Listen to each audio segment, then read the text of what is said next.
everyone, welcome back to my channel. My name is Chantel and life is short, so thanks for taking the time out of yours to watch this video. If you're new here, please subscribe. I post a lot of videos that are related to travel or solo travel since my experience of traveling abroad for a semester in my last year of university. On the channel, there'll also be probably random lifestyle videos or vlogs because I went to school for broadcasting, and so I've always had this joy of making videos, and so I hope you like them and I hope any of my videos speak to you or help you at all. Today is a little bit of a heavier topic. I'm going to be talking about, obviously by the title you know, what they don't tell you about going abroad. I'll be talking about post-travel depression and reverse culture shock. So when I came back from Korea, of course, I reunited with a bunch of my friends and my family, and they asked me normal questions. How was it? What did you learn? How was traveling solo? I feel like those topics and conversations were just a surface level of what I was actually feeling emotionally. So I'll be blunt and just say that I actually had a really hard time coming home mentally. So the main reason I'm making this video is because YouTube is sort of like a diary for myself. It's really therapeutic for me just to talk out the things that I'm feeling and experiencing. And I also want this channel to be a place where people can go to for a plethora of information about solo travel, because I found that when I was going through it, I was trying to do research online, but also trying to see if there's somebody in my personal life who has experienced what I experienced, and it was kind of hard to find somebody to talk to about it. And I know some of my family and my friends might make fun of me for this. There's this South Korean boy band that everybody knows about, BTS, and I recently became a fan of theirs coming home from Korea. I didn't know they existed before I went. And the reason why I have gravitated towards their music a lot is, although it's in a different language, I find they talk about really deep subjects. Some of their lyrics has helped me decide to make this video, and I'm just gonna look on my laptop over here. There's these lyrics from the song Magic Shop, and it's really helped me. And the lyrics go, "I know that you're hesitating because even if you say the truth, in the end it will return as scars. I'm not going to say anything blatant or cliche like find strength. Instead, I'll let you hear my story, let you hear it." And I thought this was beautiful because I felt this particular way when I was trying to talk to my friends about what I was going through. Another quote that BTS has said that has really stuck with me throughout this time is that sometimes the purpose is more important than the goal. And I think the purpose of this video is to help people and to help myself. And I think it's better than a goal of trying to get a lot of views. I know that was a long intro, so sorry, but let's just get into it. So first and foremost, when I went to Korea, I went there with an open heart and an open mind because I knew nothing about their culture, their history, their traditions, their food, nothing. But going to Korea was such an amazing time for me, and it's not just because of the country, but because of what happened to me as a person. I would never change this time in my life, even though I'll probably get really emotional in this video. I learned a lot about myself when I was abroad, and I find when people talk about, you know, trying to find yourself or figure out your passions or learning how to love yourself, they don't really explain what that means. Just to give you an example, it's such things like the capabilities that you have as a person, your negative behaviors and habits that you probably need to change, understanding and holding truth to your values and your morals. And I've said this in my previous videos, but when I was in Korea, I went to an international school. So I had and made friends with people from all over the world, and learning their thought processes and their opinions really helped me compartmentalize the things about myself that I liked and didn't like. My most favorite thing that I did in Korea was honestly to sit down with the friends that I made and just talk about life, you know, talk about their experience of being in school or childhood or what it's like to live in a different country. With them and alongside being in the country of Korea itself, there were so many new things to learn, to see, to hear. to taste and to do. And so I did a lot in the 4 or 5 months that I was there. Thankfully, my university actually had what's called a re-entry program for students that go abroad for the first time and they come back, to help them deal with what's going on internally. And what they did was they actually asked us really deep questions for us to dig deep into our mental health when you go through something so life-altering. And I want to emphasize the word life-altering. There was a huge change in myself, and when I came back from Korea, my abroad advisor told us, she actually used me as an example, and she said, okay, when you go abroad, you do so many exciting things and fun things, and you change drastically and you grow drastically throughout a short period of time, which is for me 4 to 5 months or a semester. And she said, she's like, okay, Chantelle, you can't just come home from being abroad, living somewhere by yourself, and then packing all these things that you learned about yourself and about a country in a box, labeling it Korea, and putting it back on the shelf. Because she said, all those things are gonna be part of you for the rest of your life. And I don't know why, sorry. I don't know why I'm crying, because like, I'm not sad, I'm happy, but it's just like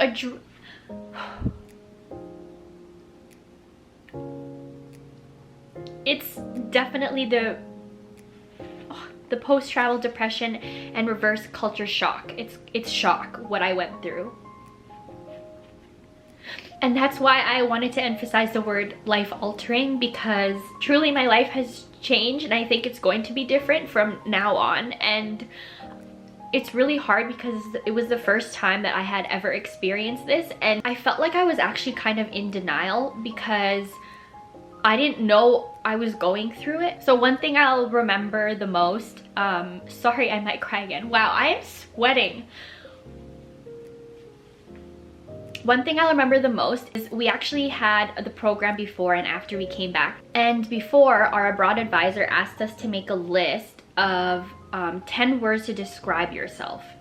And then she told us to make a list of 10 things to describe ourselves after we came back. One of the words from before I left was the word confident.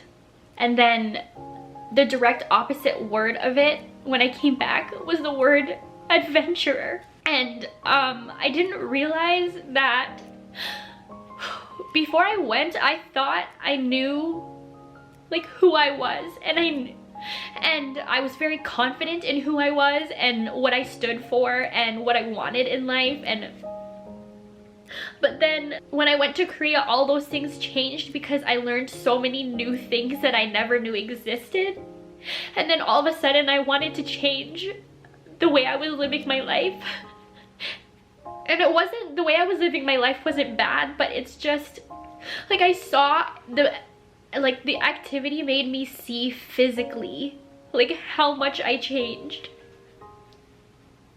And it also made me see like how differently I think of myself now, because I realized that everything that I was taught growing up or living in North America, it was all challenged, and not challenged in a negative connotation, but just I saw how there was a different way of doing things and living life. And in North America, I don't know if it's the same for you, but I was taught this one way of how you should live your life, which is you finish high school, you take a break if you want, but you go to university, you get a good job, save up, get married, have kids. If you didn't go down that path or you did it differently, you would be considered deviant, or you would be looked at negatively by people in your life, even though they didn't say it to your face. So coming back home, I realized that those things that I thought were the right way to do things was not the only way. And I realized that things that were considered wrong aren't wrong, it's just different. And I had a conversation with one of my good friends when I was having a hard time, and he said, it's crazy how much traveling can teach you that you are a product of your environment. And I was blown away by that statement because I knew it, but I never really experienced it. One small example of seeing how people live differently was, people say this all the time and I didn't really believe them, but Koreans are so like cute, like cutesy, and even the guys. And it was so strange for me for the guys to be really brotherly towards each other. Like, they had no shame saying I love you to their friends, their guy friends, or they would like hold hands or feed each other or call each other cute. And I was like, that is so refreshing. They're very open to showing their love towards each other. It's quite normal for girls to compliment their friends and their sisters, but you never see that with men. And that was so mind-blowing to me. I want to create an environment where my friends could be able to do that, or if in the future if I have kids, to teach them not to be ashamed to show their love to their guy friends. Being abroad also humbled me a lot because it really put into perspective my norms, and other people would be like, you do what? Or you say this how? Or you eat this in what way? And there was also a time where somebody was like, you have an accent. And I was like, what? You have the accent. And so I started to think to myself, what even is normal? Because my normal to somebody in another country is really weird. It just taught me that in certain situations, if I ever see something weird or something that I'm not used to, I shouldn't look at it with a type attitude, the judging eyes, but more of trying to understand or being okay with the fact that you might be different from me. I went through a phase when I was in Korea where like I felt guilty because I didn't want to go home. I was having so much fun and meeting so many people that I didn't want to go back home. And then in 2020, after I graduated, so when I came, I'm getting emotional again. When I came home, I found myself on autopilot and I was just like, I'm just gonna get the semester over and I'm just gonna graduate. And then the reverse culture shock is basically coming home from such an amazing time and then coming home to everything being so normal and being the same and going back to the same routine, and it started to feel kind of boring to me, and the whole being the same kind of made me sad. So because of that shock, I went through a phase where like I didn't want to leave my room, or I didn't want to leave my house. And I know because of COVID it was fine, but like I always use it as an excuse to like literally not see anybody. And the depression for me was I didn't want to spend time with my family, or I didn't want to see my friends. And I would always bail on them, or like I didn't want to even see like my boyfriend. And that was like, that's so out of the blue for me, but I had this like anxiety of like just like things not being fun anymore. Like I realized I like craved adventure and I didn't see that in my everyday life. But simply put, I guess I was kind of just like scared of not growing because I didn't realize that I was going through it. I didn't realize that I was growing so much in that semester, and then I put myself on autopilot. And then when I finally just like sat in my room, I was like, I feel like I'm not really doing anything with my life. I felt foreign in my own home, if that makes sense. And not in like my house, but my home, like somewhere where I feel comfortable, and I felt foreign. I felt like I couldn't relate to anyone or to life here in my hometown. And I felt like none of my friends or family understood this new me or could relate to me. I felt like they had this attitude like, oh, there Shan goes again talking about Korea. So I was like, I literally was like, bro, who is this new Chantel? Like, who is she? And I never felt like that. Like, I've never went through a who am I type of phase. So I was like, I guess I have to learn who this is, who she is. I had to figure out like what I wanted in life now, what I liked now, what I didn't like now. That was kind of like an identity crisis of the post-travel depression. And another thing I started to question was, do I want to stay here in my hometown for the rest of my life? Do I want to go abroad again and live somewhere again? Or even would I be okay with getting a job that's not in my field of study or considered a profession? Like, would I just be okay just going abroad and taking whatever job there was? Another part of the reverse culture shock was people are gonna ask you how it was, and they're not actually gonna care, or they're gonna have this attitude of being jealous or they're not going to be listening. And that was really hard for me because I guess you could call it a juxtaposition, because as I mentioned before, when I was meeting new friends, everybody would be interested in your story. Everybody would be interested in what your country is like, or what you've learned so far, or how travel has been in your youth. A lot of the things that I went through was just a lot of feelings that were very conflicting. When I did the re-entry program at my university, I kind of went into it like,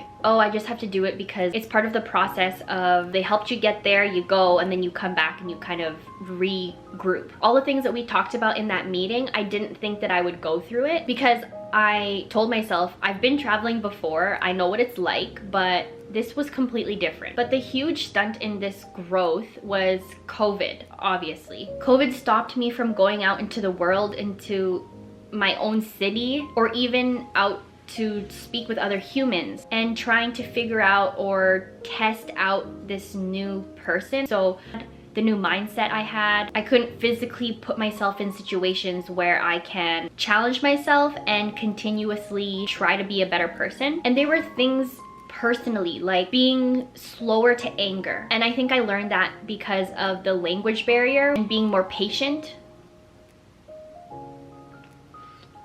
My camera battery died, so I'm back, but the sun kind of went down, so the lighting might be different. Going back to what I was saying, when I was in Korea, I was so down to do anything, even like late at night or in between my classes, or even really early on in the morning, even if I had a full day packed of things to do. But then I noticed when I was at home, I'm always like, no, I don't have time for that.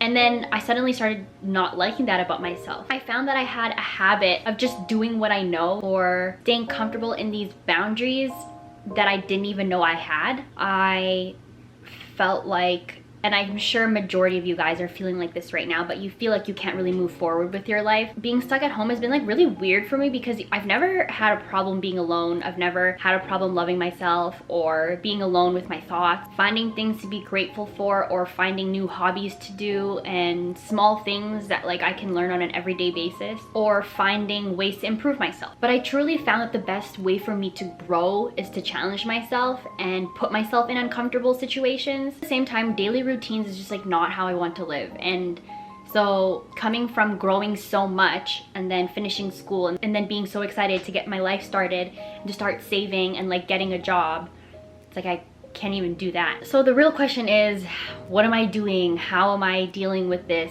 What do I do? I'm kind of just letting myself go through the feelings, trying to find opportunities to travel again, maybe even get a job or live somewhere. But let me try to be a little bit encouraging and tell you guys that exploring the world and traveling is still financially possible, in the sense where you can still save money towards regular life goals. Another thing I'm trying to do is I'm trying to incorporate the things that I've learned, I guess personally, on a day-to-day basis. Something really regular that you probably never thought about, how cautious you are about the waste that you put out. I realized in Korea they're very cautious about their garbage. It was insane to see that they're very, very disciplined into separating things from like paper to plastic to aluminum to glass to regular garbage to food waste. And I was like, dang, this system is really amazing. And so what I've done is to simply put that responsibility on myself when I am basically putting out my garbage, and then I'm influencing my parents to be a little bit more cautious too. All in all, let me say the personal growth that I went through is truly hard to put into words, and the only way that you'll know what I'm talking about is if you experience it yourself. But if this type of life interests you, or if you have any like unanswered questions about who you are or what you want to do in life, if you feel lost or any type of negative energy about the way that you're living, you got to do something about it. And I would really recommend traveling, because although I cried a lot in this video, there are so many things that I'm grateful for that I learned. Can't wait to share with the world this new me. Also, when I say travel, I don't mean like what you see on social media, where it's like you go to the best hotels, you eat at Michelin star restaurants, like you just are there to take pictures with cool things just for the clout. like traveling to me is getting to immerse yourself into society and into a culture and into the everyday life of everyday people. I think that's the best way to truly understand other cultures. If you ever experience what I just talked about, I would like to hear from you. Go in the comments and tell me your story, or DM me if that makes you even more comfortable. I want to, as they say, share in the misery of it all. I also want to know if you have gone through this, like how you're dealing with it or how you dealt with it. For any of my friends who I met in Korea, if any of you guys are going through this, like, please let me know. I really want to hear from you. But yeah, help a girl out, because I actually don't really know what I'm doing. Or if you've never experienced this and you just watch this for fun or to support me, thank you a lot. I really appreciate it. But I'm gonna also give you another challenge. Comment down below something that you found weird when you were traveling. So I'll give one. When I first got to Korea, it was so weird for me that the toilets were like in the shower. Like it was one whole room, like the shower is not separated, like the drain is there. If you don't know what I'm talking about, you can just Google a photo of what Korean washrooms look like in people's houses, or you can look at my first Korea video. I literally show what it looks like. Thanks for watching this really long video. I hope it resonated with somebody, and because I talked about coronavirus in this video, I hope that you are all staying safe and healthy. And I know it's been really hard on people's mental health, because even me, who doesn't suffer from mental health issues, for the first time talking to my doctor and my abroad advisor and my family about it, it was really weird, because there's no real like cure for post-travel depression. Like you can't just take meds for it, or it's not like well, I don't know if it's a permanent thing, but with everything that's going on in the world, I hope that you just continue to be kind to everyone around you, including your family, because they're probably seeing you the most. Just be nice to each other. So I think that's it. See you guys in the next video. Well, I guess I won't be seeing you, you'll be seeing me. You get the point. I'll leave it on a positive note. Love you guys. Thanks. Bye.